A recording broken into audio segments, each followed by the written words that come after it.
It's Thursday, Weirdos. My name is Sarah, and I am joined, as always, by... I'm Christopher. And I'm Mackenzie. And this podcast is for Weirdos.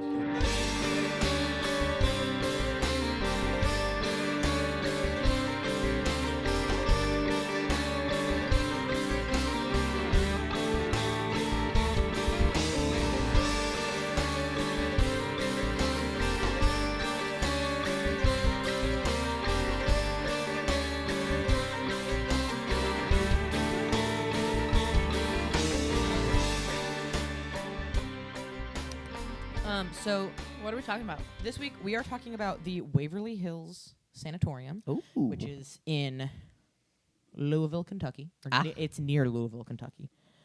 Louisville. Louisville. I'm gonna try my hardest to say it correctly. It's not Louisville. Uh-huh. It's Louisville. Louisville. What do either of you know anything about Waverly Hills? I know it is an incredibly haunted location, Right. and it's popular in paranormal television. Yeah. Okay. I don't know, if I were to watch a paranormal TV show, I would probably recognize the basic history they give on that kind of show. Right. Not something that I'm able to recall off the top of my head. Right. Yeah, I'm on the same page. I've seen it on paranormal TV, and I know it's a spooky place. But That's it. that's it. That's okay. Don't worry. You're going to learn a lot Yeah. about the history of it today. So excited. Because, fun fact, I actually have more history of this location than I have ghosts. Nice. So, like I said, it's in Louisville, Kentucky. Uh-huh. The property, the original property, so before the sanatorium was built, before any of that, Yeah. was purchased by a Major Thomas Hayes, and he bought it in 1883 as a place to build his family home on. Ah.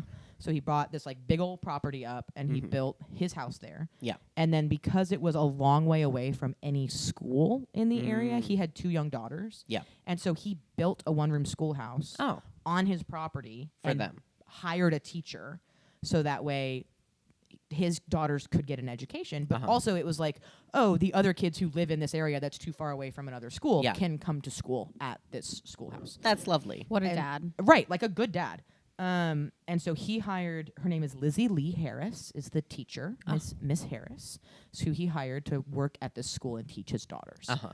So she is actually where we get the name for the property from. Waverly. Because she loved the Waverly novels by Sir Walter Scott. And so she named the schoolhouse the Waverly School. Oh. Cute. And then Mr. Hayes liked that name a lot. He thought it sounded really peaceful. So he named the whole property Waverly Hill. Just the one hill. Only one hill. Only one hill. And then when the Board of Tuberculosis Hospitals took over the property, they liked that name and they kept it. The only difference is back in the day, it's got the S, and then back in the day it was spelt Waver, Waverley. They Hill. dropped the one. And they dropped the E. the second E. So it's now Waverly Hills. Interesting. I So want you to know, there's no reason why it doesn't say anywhere. It's been flip-flop back and forth for a while, and now it just doesn't have that second E. Okay. my brain did Yeah. a dumb while you were going through that history bit. Mm-hmm. And I know so you said Hayes and then you said Harris, and my brain did not, for whatever reason, recall the Hayes part. And I went, did this man marry the school teacher that he hired? And then I was like, no. No. I was Hayes and then you said it and again. Harris. And then I was like, no, I'm just a big dumb dummy today. So that's the original property history. Yeah. Is the Hayes family had it, and then they moved out eventually, and we get into the early 1900s, Uh-huh. which Jefferson County, Kentucky, in the early 1900s was stricken by tuberculosis. It was really, really bad. Tuberculosis at this time, also known as consumption, also known as the White Plague or the White Death, because it was A, plaguing the nation, and B, very deadly, is why we have the White Plague and the White Death. The reason why it was so prevalent in this area is because of how close they were to the river, and they have all the wetlands near the Ohio River. And that environment, and it's hot, that environment is like bread and butter for the tuberculosis bacteria. Like it's exactly like what it we needs. will eat everything. Right. It's like the perfect environment for that disease to grow in. And we had no idea how to combat this illness at that point. So like people were getting really, really sick. Yeah. To try and contain this outbreak, they built a small wooden sanatorium on the property that could only hold about 20 beds. So it was more of a like, oh, well, we've got like a couple of people sick. We're going to contain them in this building, because that was kind of the only way that they knew to handle tuberculosis was At like least to stop the like spread. Yeah. quarantine these people in another building. So they built the first little wooden sanatorium, and that had 20 beds. And then in 1911, Wait, hold on. What was the year of the little one? I don't have a year for that one. Okay, got it. Early, before 1911, but in the 1900s. Okay. 1911, the Louisville was preparing to build a new city hospital, and it was made clear that the new facility would not be taking on any pulmonary tuberculosis patients because they didn't want people sick with other things to also catch TB. TB. Yeah. They wanted them to, segregate the TB patients. So the board of tuberculosis hospitals was like kind of created at this point, and they were given a grant of $25,000 That's a lot of money then. build a hospital specifically for advanced cases of the disease. Got it. So August 31st of that same year, 1911, all the tuberculosis patients were transferred from the city hospital to tents on the grounds of Waverly Hills, as the space for advanced cases was not yet complete, but they needed these patients out of that hospital. Right. December of that year, the space was completed to care for 40 advanced cases in addition to the previous 20 beds. So this is still the original like wooden building situation. We don't have like a nice big brick construction yet. Oh, wow. In 1914, a children's pavilion was added that added 50 beds, which was not only for children suffering from tuberculosis, but for the children whose parents were ill and they had no one else to take care of them. So a lot of kids ended up actually catching tuberculosis because their parents were sick and they had nowhere else to go, which is super sad. Due to like the constant needs for repairs on a wooden, not doo-doo, you goddamn fucking child. Due to constant need for repairs on the wooden buildings, as well as demand for more beds, because believe it or not, the outbreak was bad and continuing. Yeah. Construction began in March of 1924 on a 5-story building that would be able to hold more than 400 patients. So they're like, this is a big deal. This disease isn't going anywhere. We need to like build a facility for this. Yeah. It opened in October of 1926, so it took about 2 years for them to build this new building. And it treated patients until 1961. That's a long time. As a TB hospital. Years. Wow. For 50 years almost. So on the property, there was a tuberculosis sanatorium for 50 years. And this specific building treated patients for almost 40. So like, and it was just TB patients during that 40 years. They didn't have they didn't do any other medical stuff there. It was just TB. The introduction of streptomycin in 1943 drastically decreased the number of cases, because it was the like antibiotic that prevents you from getting TB and makes you better.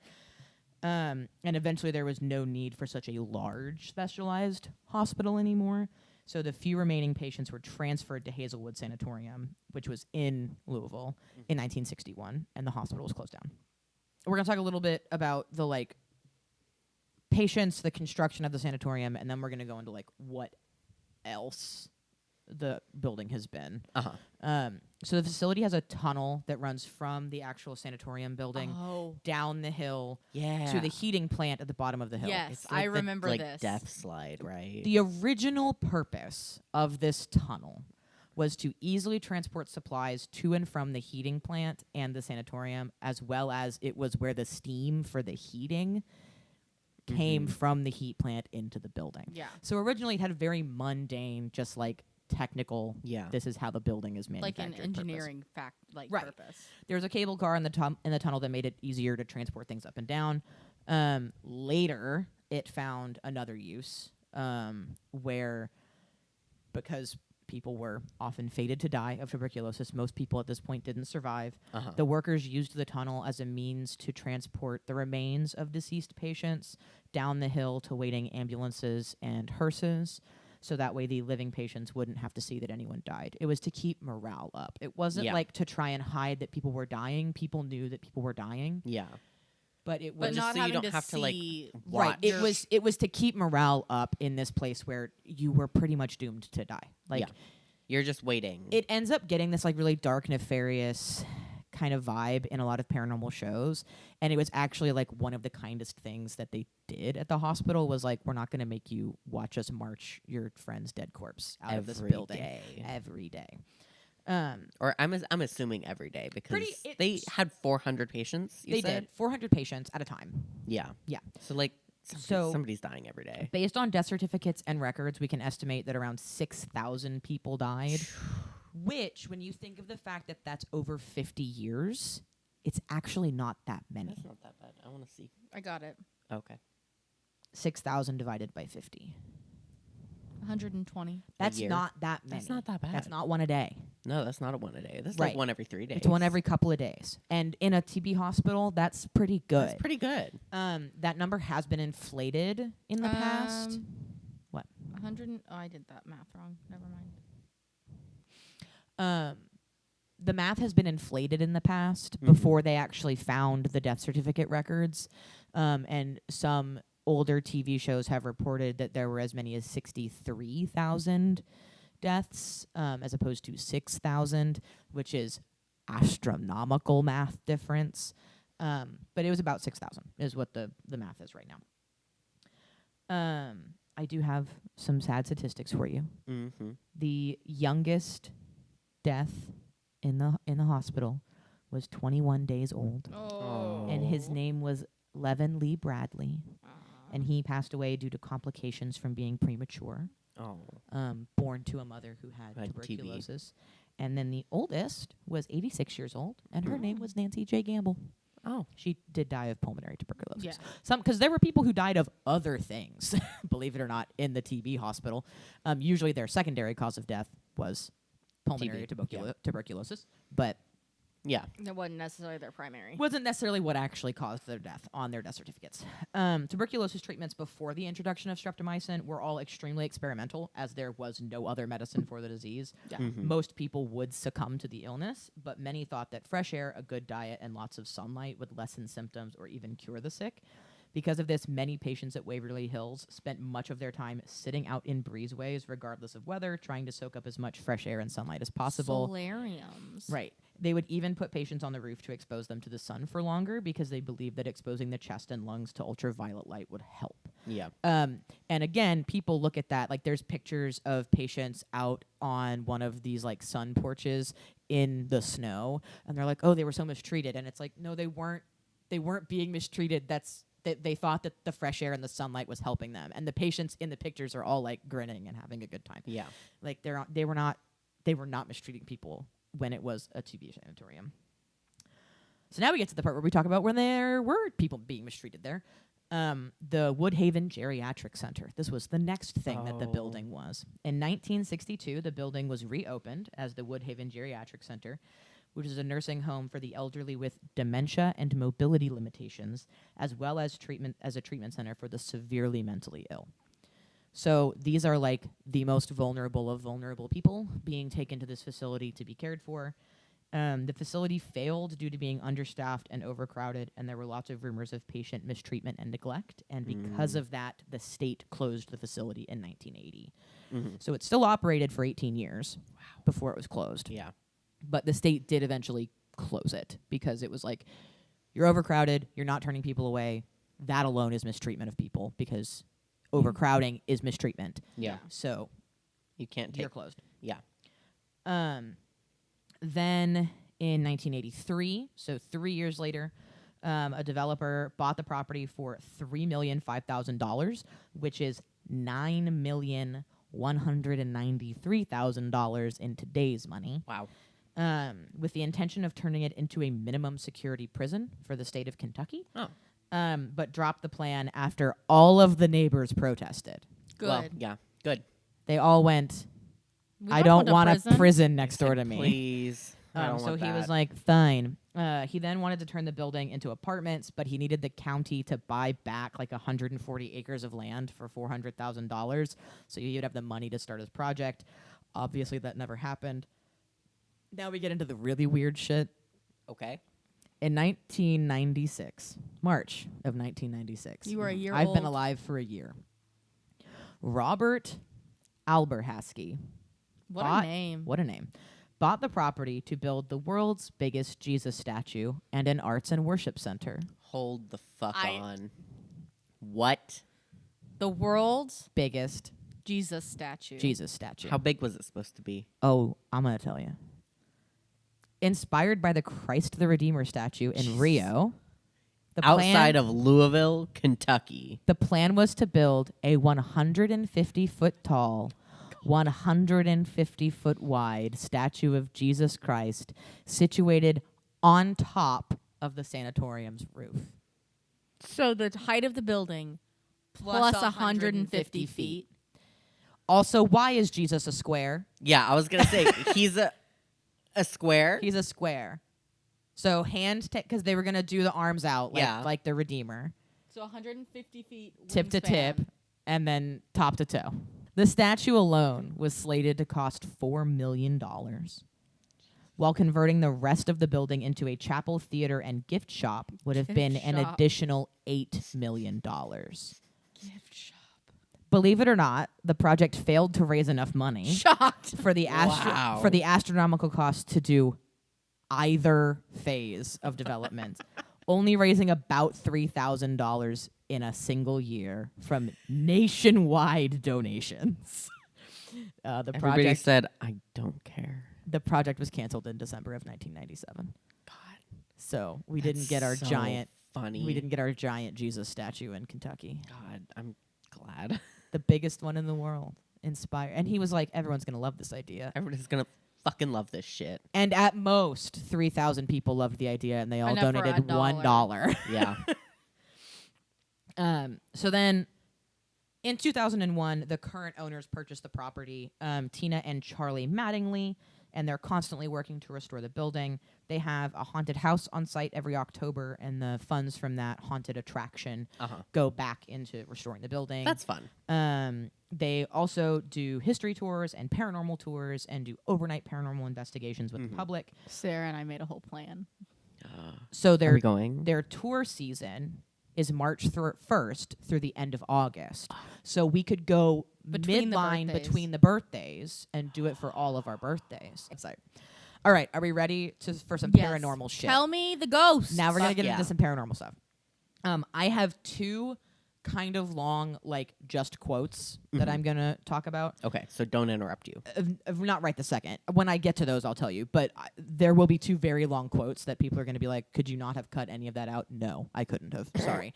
There was no way for me to, like, edit the quote down. So I just am telling you someone's to-go story, essentially. Right. Um, I did that in the LaChusa episode. I did a lot of talking Right. directly from other people. So, according to a Kentucky newspaper called the Courier-Journal, the first big reports of the place being haunted started in 2001 when Fox Family was doing a taping of World's Scariest Places, which is a TV show. In the week leading up to this, the Courier-Journal published a ton of stories about all of the infamous local legends about the sanatorium being haunted. But kind of before that, it wasn't known outside of the area. Like, everyone there, it was like, oh, that's the haunted house. That's where, like, kids break in and go try to find ghosts kind of thing. But it wasn't a global or nationwide phenomenon. It was not a known about. It was a local. Right. It was a local haunt. Mm-hmm. Oh, literally. Mm-hmm. I meant like a local haunt, like, oh, it's like the dive bar that everyone goes to. But It's truly it's the a local haunt. I'm so funny. Truly local haunt. So here are some of the things that people hear. Visitors report hearing labored coughing and wheezing that obviously would have filled the building back TB. when it was being run. They also see like pale sunken faces peering out of windows and doors, which is super sad. But they also report seeing doctors and nurses flitting about the hallways like they would have done Yeah. back in the day. Perhaps most unnerving is the spectral children that have been seen running through the halls, playing with toys. One of these children is a young boy known to the paranormal world as Timmy, who regularly makes himself known, especially when the investigators bring him a ball to play with. Yeah, I was gonna say, I think there's a kid who plays with a ball. He does love a ball. So there is a website. There's a website that has the entire death record for the place. That's where I got the names and the ages for the youngest and the oldest. And I can't remember. I think it's Kentucky History Institute or something along those lines. It's Googleable, it's findable, and it's got all really good resources. But it has the entire index from 1911 to 1961 of everybody death certificates, and it tells you what their name is, when they were born, when they died, how old they were. You don't have to do the math. It tells you if they were black or white, and then it tells you what they officially died of, and then any other notes. And so some of them would be secondary cause of death, whatever. I didn't look to see if there was a Timmy that died, but that information is findable. But he is known to the paranormal world as Timmy. There's also a horrible, horrible creature that haunts the building that is known as the Creeper. And it's described as a pitch black spider-like shadow that crawls on the walls. Yes, I remember this. And decrepit ceilings. It's atrocious because one of the episodes I've seen on Waverly Hills, they catch footage of it of something atrocious. It's It's one of the scariest things. There's a lot of paranormal television that I can be no. Right. It's there's probably not what we think it is. Fine. That one gave me the worst TBs. And the worst part is it moves so quickly that you almost don't see it. And it moves like a spider. Yeah, it moves like what my hand just did. It's horrifying. And it'll emerge from the darkness and then quickly dart back into it with disjointed, shuddering, horrible movements. Not a shadow person, very much something else. It's a creature. For the next little section, content warning mentions of suicide. Just so we know. So there's a room on the 5th floor, room 502. There are 2 rumors about nurses from this room. Neither of these can be substantiated at all. Okay? Go ahead, and I'll think of it. I'll tell you if it's what I thought it was. Okay. Neither of these can be substantiated, but we'll talk about why I'm telling you, even though that they aren't for surezies when I finish this section. So, the first story is that a nurse was supposedly found dead in room 502 in 1928. She allegedly died by suicide by hanging. She was 29, unmarried, and pregnant. So it was assumed that her fear over that situation caused her to take her own life because it was the 20s and she was unwed and pregante, which is sad. Which is if that is true, that's devastating. Which not to say it's right, but at the time was a social and career death sentence. Right, and she was a nurse. She was a nurse. She was a professional. Yeah, and it was a professional death sentence. If that's correct. True. Devastating. Yeah. And it's even more devastating that she, again, if true, chose that ending her life was the only way out of that situation. Yeah. Second story also involves a nurse who worked in the room and on the floor. Allegedly, in 1932, a nurse jumped from the rooftop patio and fell to her death. There are many people who believe she might actually have been pushed. Again, neither of these stories can be substantiated. There are no records of any suicides in the building. There are records of 2 nurses' deaths in the building, but both of those nurses died of, you guessed it, pulmonary tuberculosis. Oh, wow. Because, they worked with TB patients all day long, and there was no medicine for TB. So they got sick and died. Yep. People will often capture pictures of a woman who looks like a nurse wandering around on the 5th floor, especially near this room. Women who tour the building often find themselves feeling overwhelming sadness on the 5th floor even before they have been told this story. So on the history tours, they don't tell this story because it is not known history. It's a rumor. And they've had women be like, I'm just really I feel heavy on this floor. And then the tour guide will be like, well, there's this like rumor. And then they're like, oh my God, that's crazy. Alleged. Can I interject? Yeah. I wonder if before Waverly Hills Sanatorium was like a thing that like people like you said, it was still a local haunt.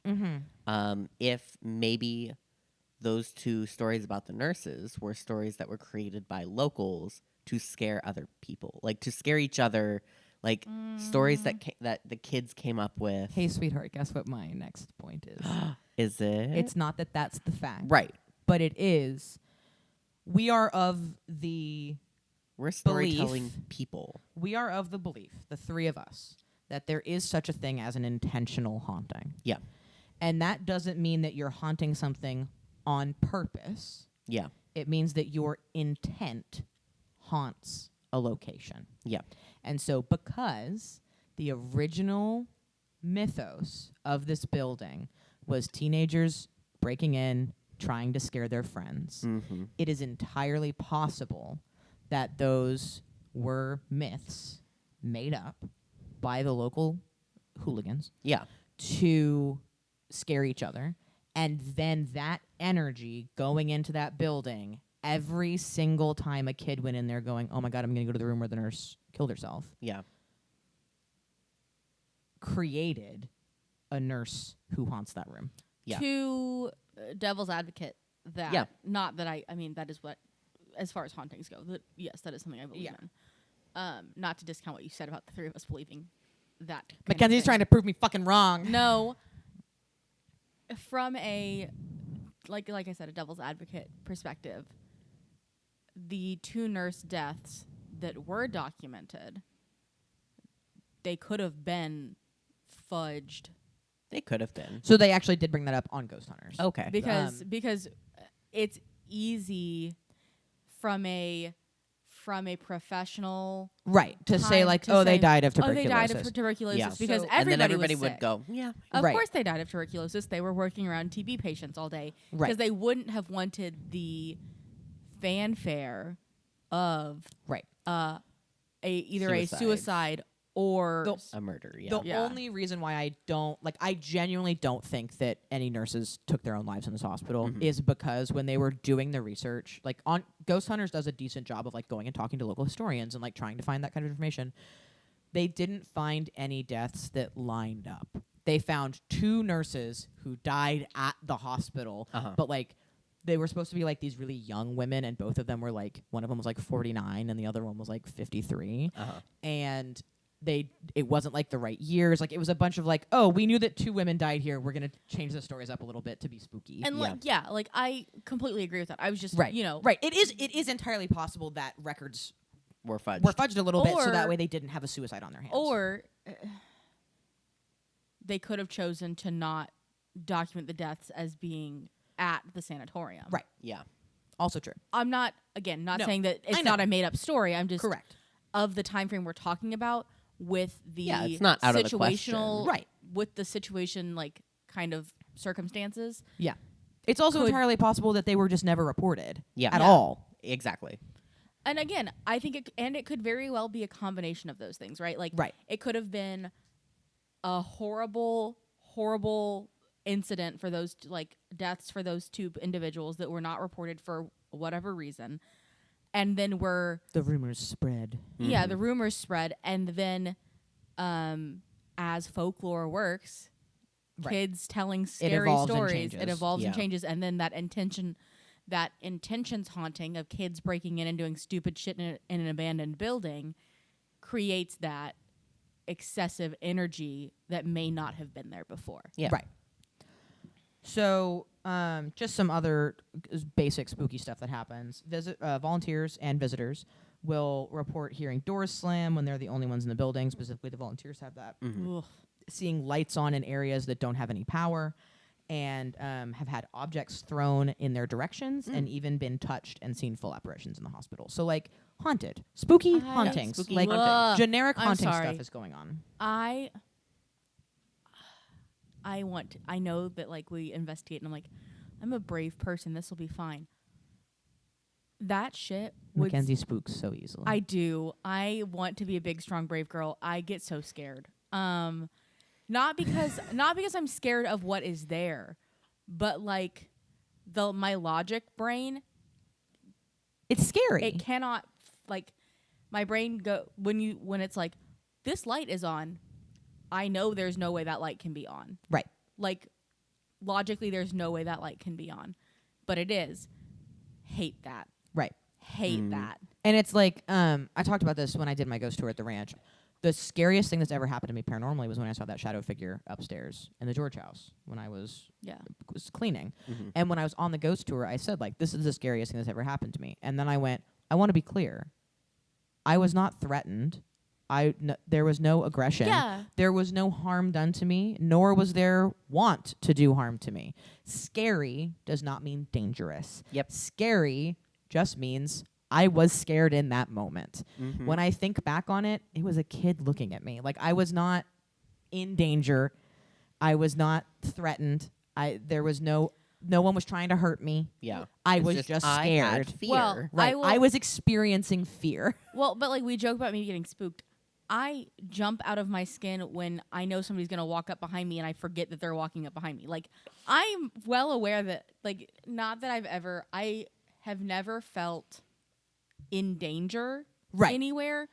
I've had some weird shit happen, but never where I thought I was going to be hurt. Now, if I ever have something whip something at me, like if something gets chucked at me, I may have a legitimate, like, I might be in danger fear, but for the most part, it's just I'm scared. It's the body's natural reaction to circumstances. Your brain is trying to make logic happen, and it can't, so you are scared. Correct. Mm-hmm. So the next thing that I have is I have a bit of a long quote that I found on a website called American Hauntings. They actually have a podcast as well. And I believe that this is from Troy Taylor. I could not find for sure if he was the one who wrote this. There's two people involved in the article, but I think it's his story. And it's from when he visited in 2002. So it's been open as a like paranormal place for just a year when he went. Oh, wow. Yeah.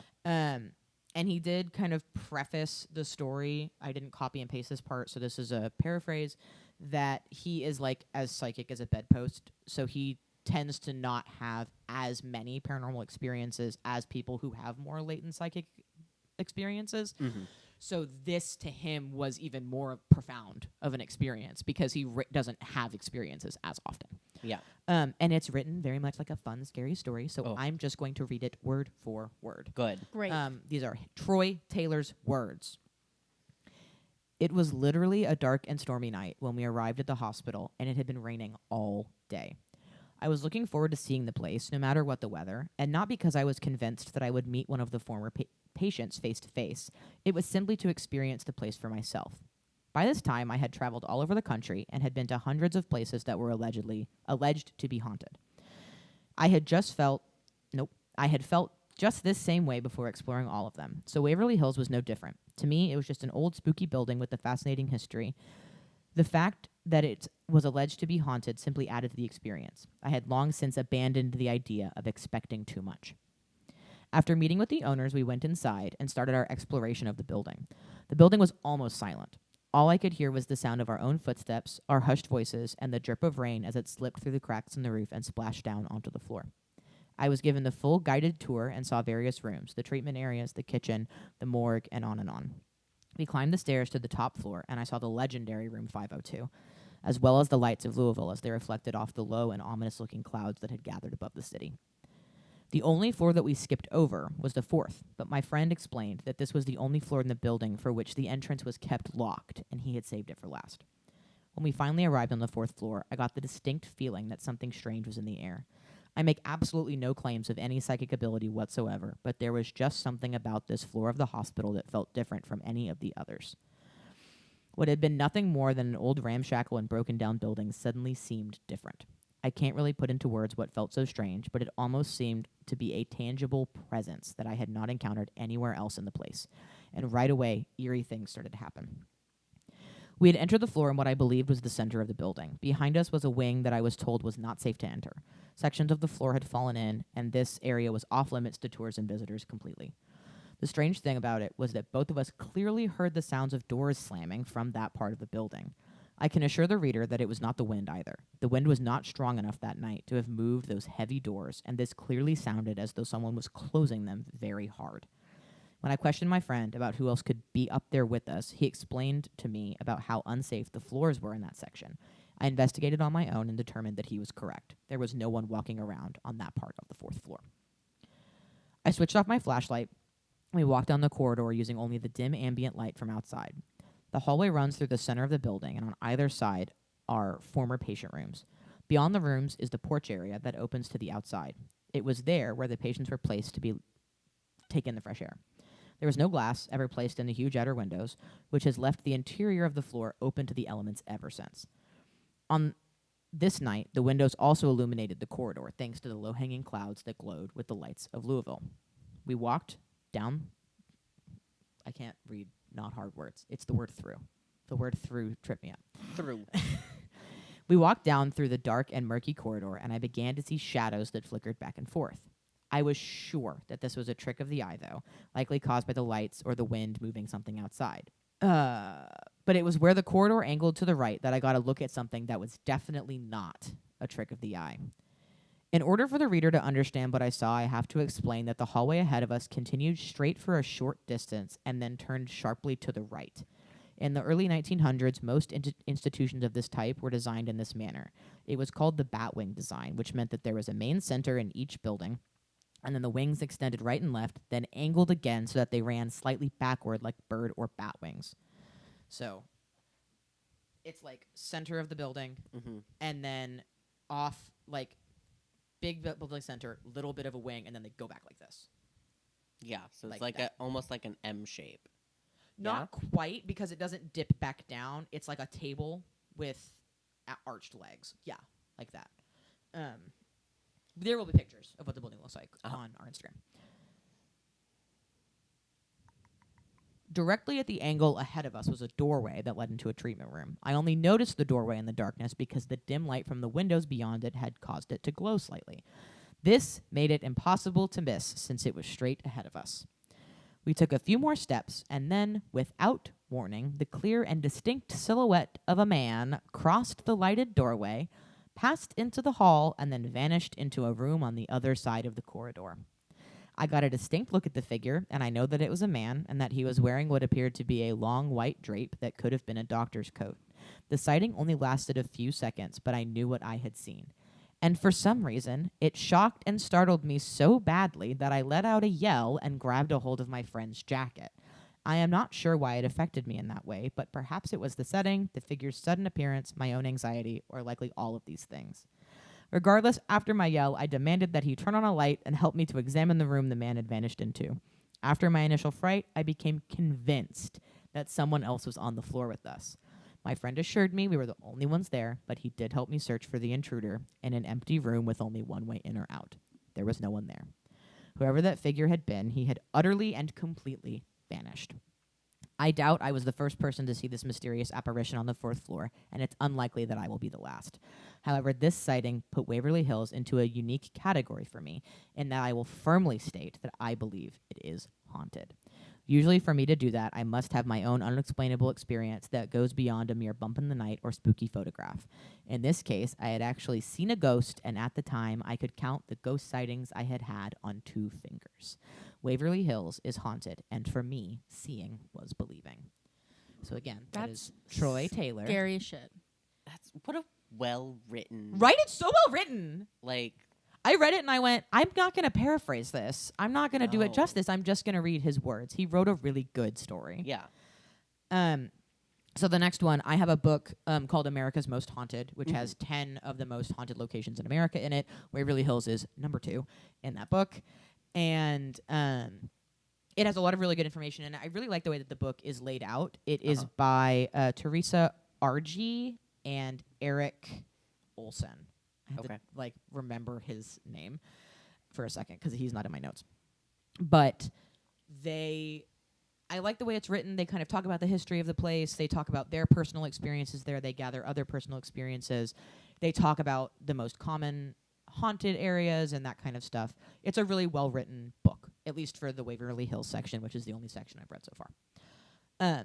So Teresa actually has her own personal experience in the book. It's a bit of a long story, and there's kind of some extraneous information at the beginning, but I didn't want to cut it out because I think it's kind of interesting. So, again, these are Teresa's words, word for word, from the book. After being contacted by a casting director, Kathy Weber, Darla Specter, and I, the Haunted Housewives, were I love it so much. We're chosen to participate in a new reality television show for Travel Channel, Paranormal Challenge, created and hosted by Ghost Adventures star Zach Bagans. I remember when Paranormal Challenge came out. Right. Each episode featured 2 3-person teams of paranormal investigators in a head-to-head competition at some of the most haunted locations in the United States. Yep. We were delighted when producers sent us to Waverly Hills, which is at the top of our paranormal wish list. During our 3-day shoot in May of 2011, we engaged in a battle of nerves, technical skill, teamwork, and historical knowledge against our worthy competition, Dark Alley Paranormal. So that's the team that they were competing against. Each team simultaneously investigated the building, armed with the exact same equipment in an extremely limited time frame. A cameraman and sound technician followed us throughout the night investigation. Special areas were designated as solo spots where a team member investigated alone, rigged with a POV camera. A panel of expert judges monitored the teams remotely via stationary and robotic cameras placed throughout the building. The sanatorium was electric with paranormal activity, and both teams captured amazing evidence. But alas, there could be only one winner. The Haunted Housewives reigned victorious and were awarded the grand prize, bragging rights. Of course. Lovely. When we returned to Waverly Hills in August of 2012, so the following year, my teammates and I had the opportunity to explore the building at a much less televised, much more leisurely pace. Without the pressures of judgment and a ticking clock, we were able to spend more time investigating properly. We entered the morgue with much trepidation. The space felt tight and confined, even though it was nearly empty, with most of its original equipment long gone. What remained sent shivers up my spine. The most disturbing aspects of the room were the body trays. The drawer-like structures were built into the wall in a group of 3, one on top of the other, like a double oven, containing sliding slates that allowed access to the bodies. They were still in working order, although the doors were missing. My mind quickly painted a picture of an emaciated corpse, pale and bloodless, lying face up on the cold slab, waiting for its turn on the autopsy table. The trays made a horrible screeching sound as they were pulled out, strenuously objecting to being disturbed. On my previous visit to the sanatorium, while filming Paranormal Challenge, I had bravely, or stupidly, laid down on one of these slats and had my teammate slide me in, thinking this would be a good way to stir up some spirit activity. After a 2-minute eternity, my fear and claustrophobia had chased me out. This time I passed up on the nap in the death drawer. Once was more than enough for me. Instead, I made my way over to the autopsy table, which looked like an ordinary table, except for the strange grooves along the edges leading to an unplugged hole. The grooves were channels for blood to flow through as it drained from lifeless bodies, outlining them in parallel rivers of red. All evidence of the table's past had long been scrubbed away, but in the dark, it was easy to imagine what a macabre scene it must have been. The 3 of us gathered around the autopsy table. Kathy and I placed 2 digital voice recorders, a video camera, and a spirit box neatly on the table. Darla, our videographer, set up to film the session. We were hoping to catch an EVP or get some real-time responses through the spirit box.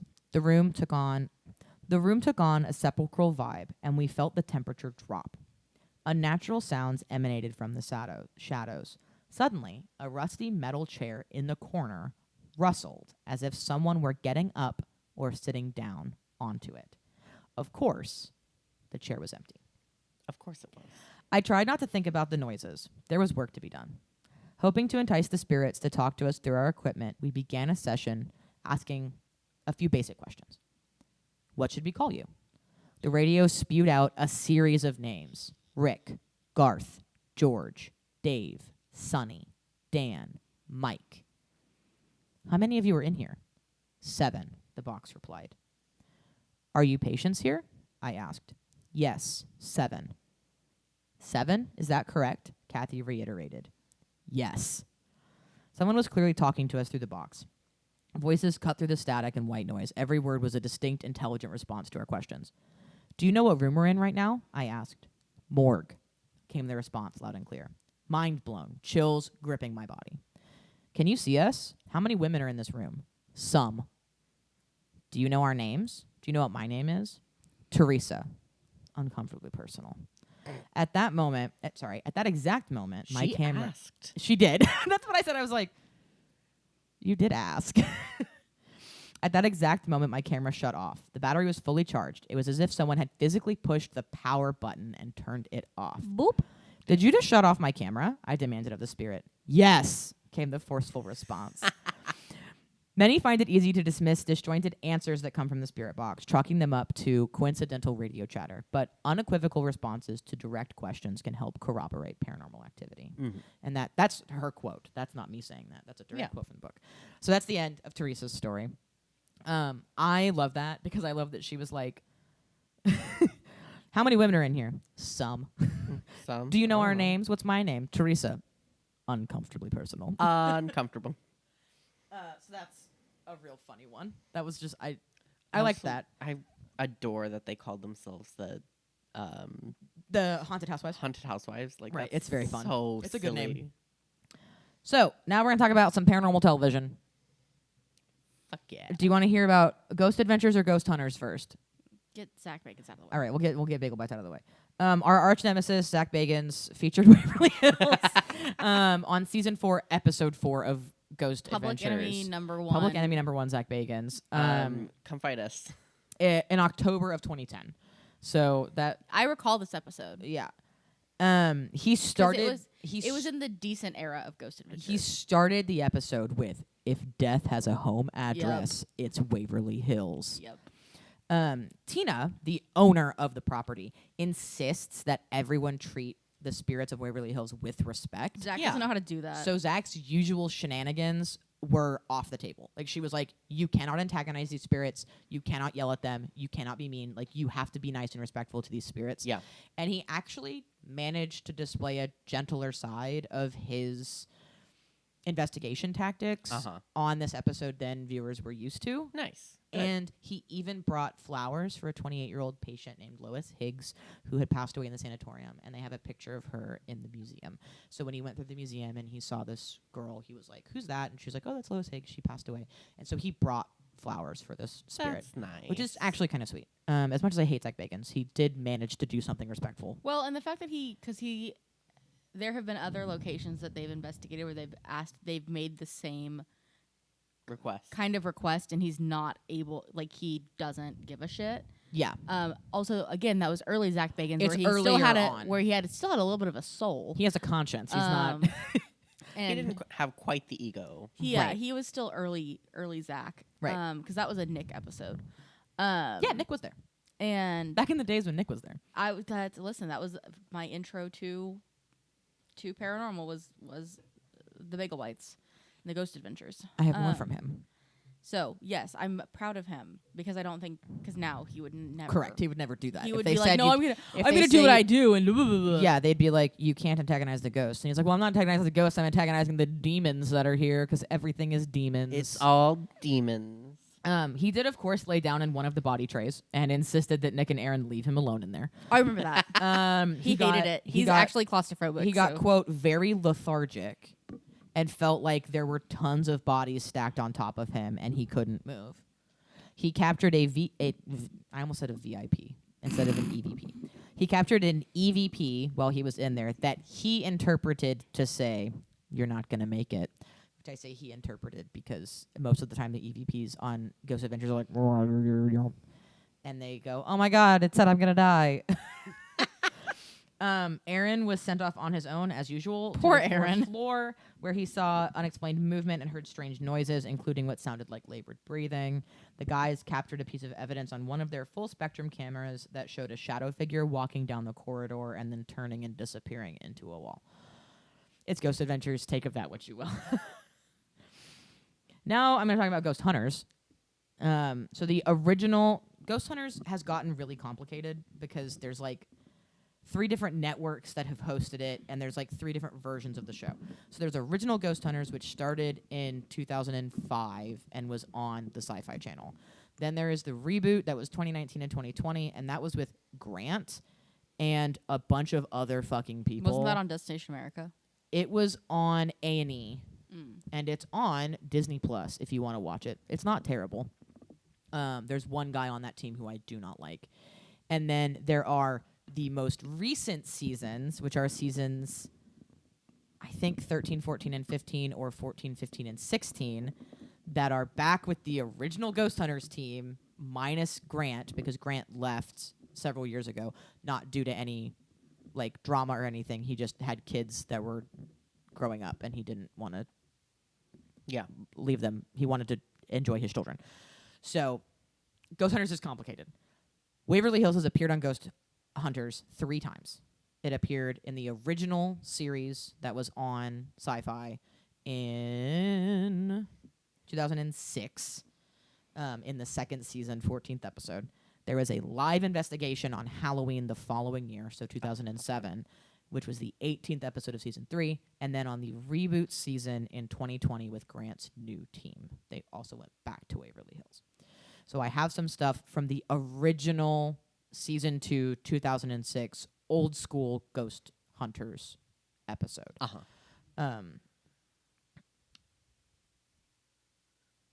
There's a bunch of names I'm going to throw out here. If you don't know who they are, that's okay. They're just different people on the team.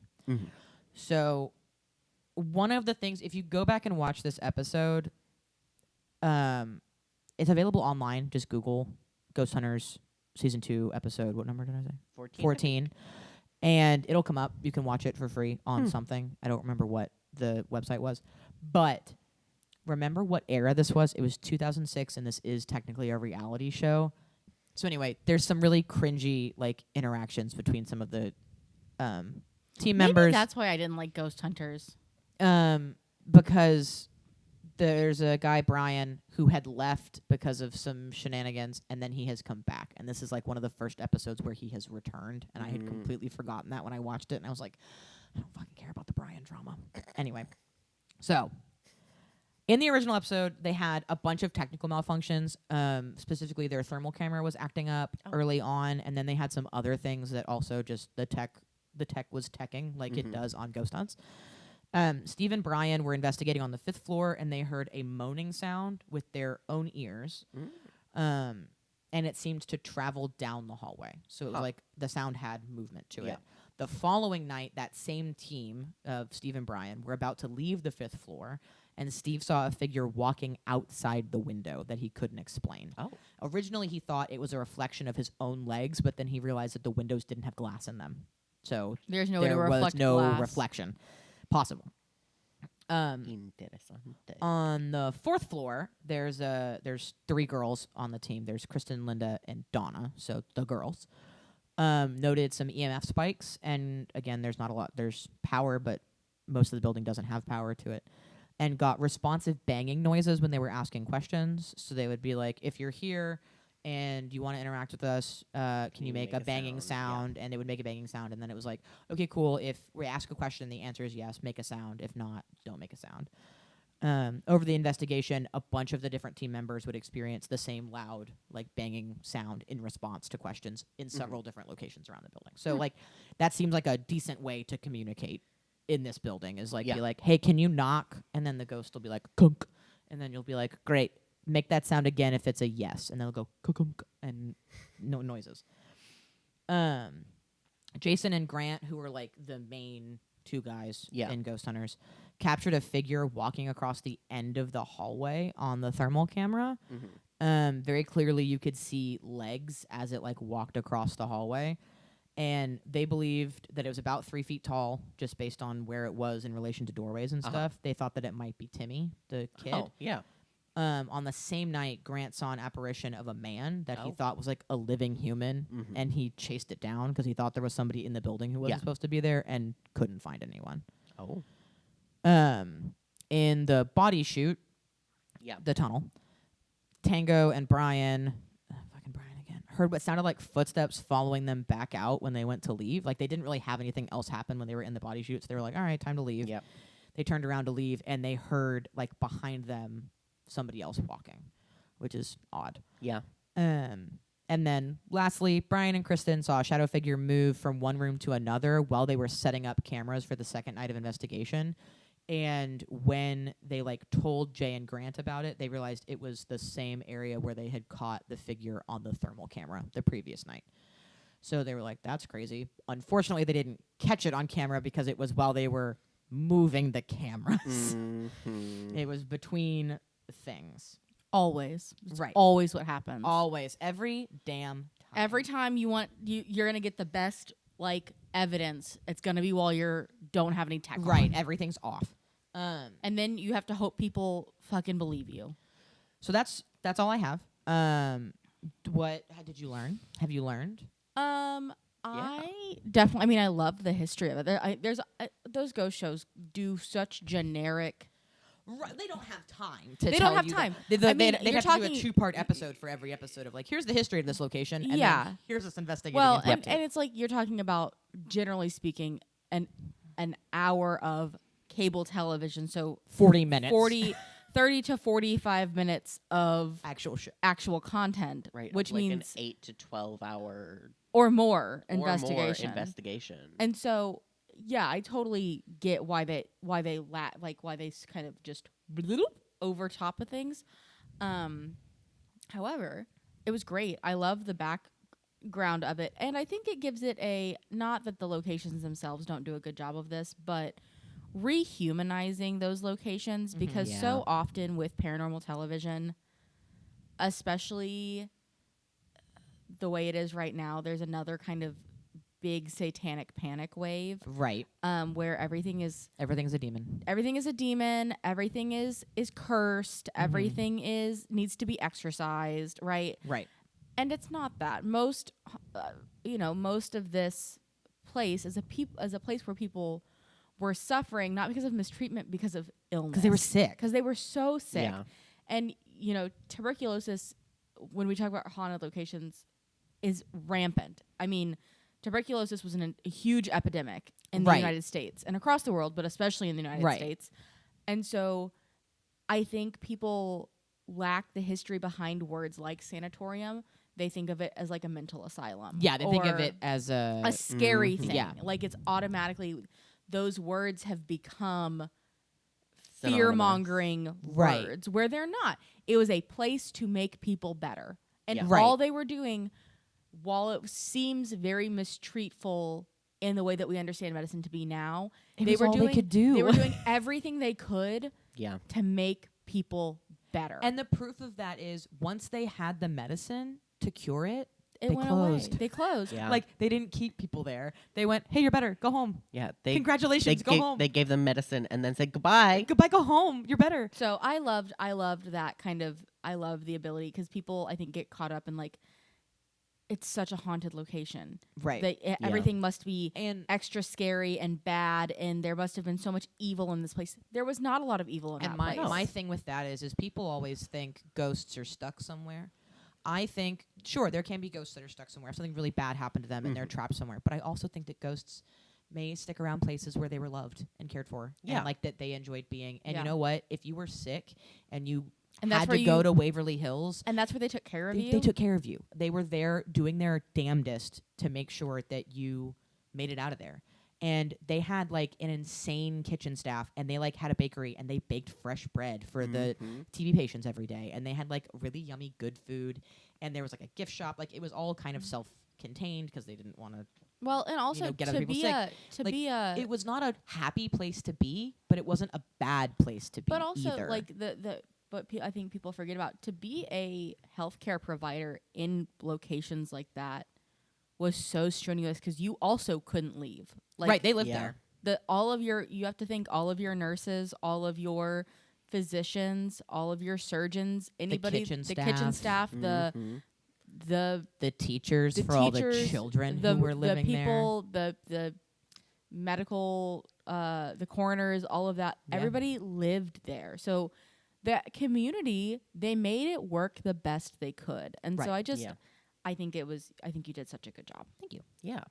I thought it was lovely. I always am fascinated with history. Mm-hmm. And We're so such nerds. we are who we are, and we're doing this all for a reason. I And know. it's because we are nerds. Because we are nerds. We want other people to have to listen to our info dumps. Yeah. Here's the thing: we can only do so much directly to each other. Mm-hmm. But yeah, I don't know. I thought the history was fascinating, and it, like Mackenzie said, like it really does humanize the location Mm-hmm. because it's not. It's not, oh, this is a haunted location. It's, oh, this is a location that a lot of people died at. Yeah. Like recontextualizing what the word haunted means. Right. Like It- remembering what that means. right, remembering what that means, because it's not just like a wow, this place is haunted and it's Must what- be evil and right, must there's be bad. evil and this and that. Mhm. It's like, no. Hauntings I aren't mean- inherently bad. Hauntings are not inherently bad. I Right. mean, I think one of the reasons that maybe this place is so haunted is because it's such a liminal space. Right. It's a hospital. It's a hospital. It's a place between health and Well, death. Right. It's a place between home and the grave. It is, It's not a place that you go to stay at. It's a place that you go to in the meantime. yeah, as a temporary, Yeah. either before you die or before you go back home. Right. And so, like, it's a liminal space, and it is like a space that like is so very human, Mm-hmm. because like it is very human to be sick. Everybody will be Right. sick At some one point. And so, I don't know. I think it's really important to remember that about like haunted locations, that like Mm-hmm. there are reasons that it is haunted, and there are reasons that that's not a bad thing. Right. And I think it is like when we can actually put a name to spirits Yeah. instead of naming them. Like if we can actually find who they Their were. who name. they were. Like Timmy, it's entirely possible that his name's actually Timmy. Yeah. But we don't know. Like we haven't actually found His like record. there's not been the research done to determine if that is who that is. Yeah. And you know, like we have that record of who these people were, and I think that that's really important. And that's why I really wanted to cover this location specifically, because I love a haunted location, but I love a haunted location that doesn't really have a bad Rap. history. Yeah. Like it's not a prison. It's not it wasn't, I mean it was for a little while technically a mental hospital. Mhm. And people were mistreated there, but we don't actually have a lot of records of ghosts from there because we don't have records that anybody died there during Yeah. that tenure.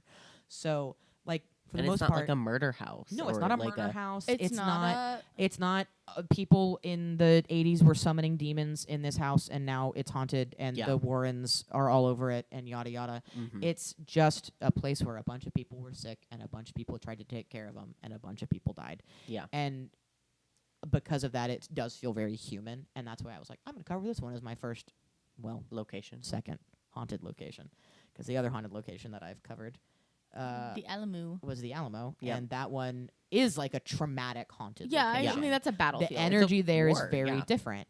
It's not a like the people who are there are probably trapped there. It's not a I felt loved and cared for in this no, location. you were No. that's a traumatic Mhm. situation. This was a different sort of vibe, and I really liked that. And I liked that I could approach it from this is the history, here's the hauntings, here's maybe some stories about some things that may have happened, Yeah. and then here are some first-person accounts that we've got from people who had some pretty spooky things happen, Yeah, Mhm. yeah. pretty interesting things, but nothing dangerous. Nothing dangerous. Just seemed like people working. Like the one guy saw probably a doctor, and the other ladies were talking to patients, like hospital stuff. Yep. Yep. Regular hospital stuff. Regular hospital stuff. So I think that's everything you'd know about Waverly Hills Tuberculosis Sanatorium. Make sure to tune in next week to hear whatever else we're going to get up to. Thanks for listening. This podcast is for weirdos. Are you a weirdo?